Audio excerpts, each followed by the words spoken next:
Hello, authors, and welcome to this week's video. I'm Miranda Darrow, freelance fiction editor. And this week, like I do every month, I'm reviewing a book on the craft of writing. I've read a lot of books on writing craft, and this is one of my favorites, especially genre specific. I review these so authors can decide if they want to purchase the writing craft book. This month, I've been focused on mysteries, specifically locked room mysteries. And so we are going to be covering Writing and Selling Your Mystery Novel by Hallie Ephron. I got the revised and expanded version a couple of years ago, and I also got it on ebook. I like it so much. So I'm locked in with this book.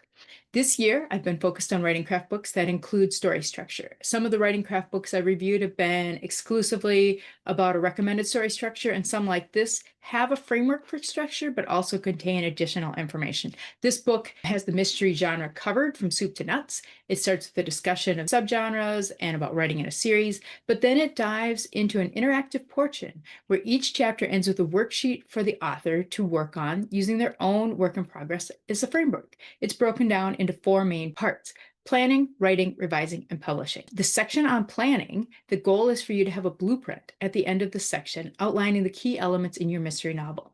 So this story structure is more geared for plotters than pantsers. I think if you're a pantser and you paint yourself into you and your characters into a corner, you can use this method to try to work your way out in your mystery. But it's definitely written for authors who want to solve the mystery before they start writing so that they can lay the foundation as they go, rather than having to go back and revise it in later. The planning blueprint is one of my favorite parts of this book, and I've used it with multiple clients. There are exercises for the author to refine their catchy premise, with tips on how to come up with a cool premise by asking, suppose, what if, and why. The author recommends paying attention to other people out in public for inspiration, which is the same advice that author Nicholas Butler gave when I saw him at a writing conference earlier this year. She also recommends carrying paper and pen around or having an app on your phone so you can capture inspiration when it strikes, and coming up with a folder, either a Luddite paper folder or a Google Drive folder, to keep your nuggets of inspiration while you're working them out. The next chapter is focused on your sleuth, whether they're law enforcement, a trained detective, or some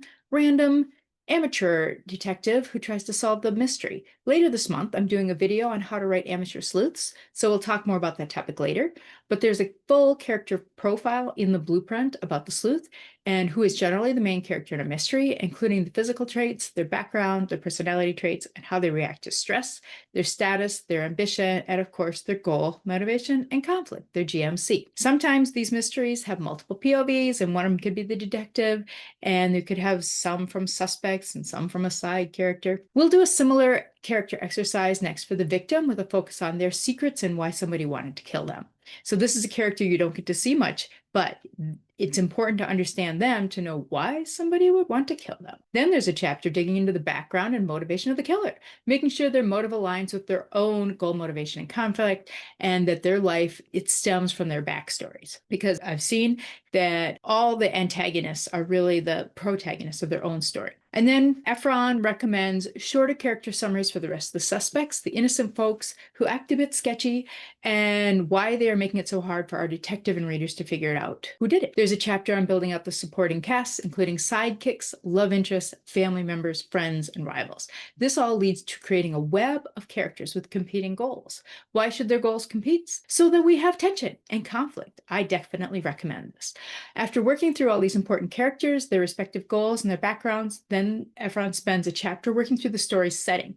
And only after this part do we dive into the plot. That's right, story structure nerds. This approach is character-driven, even though we need a murderer, a bunch of suspects, some clues, some red herrings, some action, and some revelation, all solving a mystery. Now, all of this happens, but Ephron's approach is to work out who is in the story and what drives the characters before she commits to a plot. She recommends a 3-act structure similar to A Hero's Journey and Save the Cat methods that I've talked about on other books on story structure, with just a few tweaks. Namely, in Act 1, she starts with the dramatic opening, which is often a crime. Then introduce the protagonist and the main characters and establish the setting along with the main story problem and initial goal. Act 1 should end with a major plot twist, or revelation, or reversal that sets back the main character's investigation. Act 2 beats include complications, roadblocks, danger, and increase in the stakes. Similar to the fun and gain steps in Save the Cat, secrets and pasts are revealed. And then we have the midpoint plot twist. Then, more complications, stakes rise again, focus on a ticking clock with a sense of urgency. Then the main character hits the wall when another plot twist leaves them utterly defeated. Act 3. Main character rebounds from the devastating plot twist. The story builds to a dramatic climax where the protagonists face off against the villain and then triumph. The final scenes are to tidy up the loose ends and bring the story to a close. Justice is served or not, depending on your subgenre and whether you have a somewhat unsatisfying ending. But either way, the readers and detectives should know who the villain is and why. The second part of this writing craft book focuses on getting words on the page with chapters on the mechanics of investigation, suspense, dramatic action, and taking time for the sleuth to reflect so that they can put these clues together. It's not supposed to be a Michael Bay movie with action, action, action. We got to give them a chance to put it together. There are chapters on your dramatic opening, introducing your protagonist plus side characters, and how to add drama to your scenes with a focus on showing rather than telling. There are chapters on POV and narrative voice and a bit about genre expectations, writing dialogue tips for writing suspense. I've used that chapter myself, writing action, including blocking fight scenes, and how to layer in backstory and how to write a climax, and the coda, which is wrapping everything up. There are worksheets and exercises and all of these activities with plenty of examples. So it's a comprehensive book focused on mystery, but it didn't contain the beat sheet as part of a planning section, so I'm including it in my list of story structure option for authors. There's also a section on revising your mystery and a bit about the publishing market. To me, the planning section alone was worth it, but I also enjoyed the deep discussion about how to bury clues in plain sight and how and when to drop red herrings to keep your sleuths, both fictional and your readers, off track. I do recommend Writing and Selling Your Mystery Novel, The Complete Guide to Mystery, Suspense, and Crime by Hallie Ephron, to any author who is interested in writing mystery and to any editor who is interested in editing mysteries, which was my original purpose for getting this writing craft book.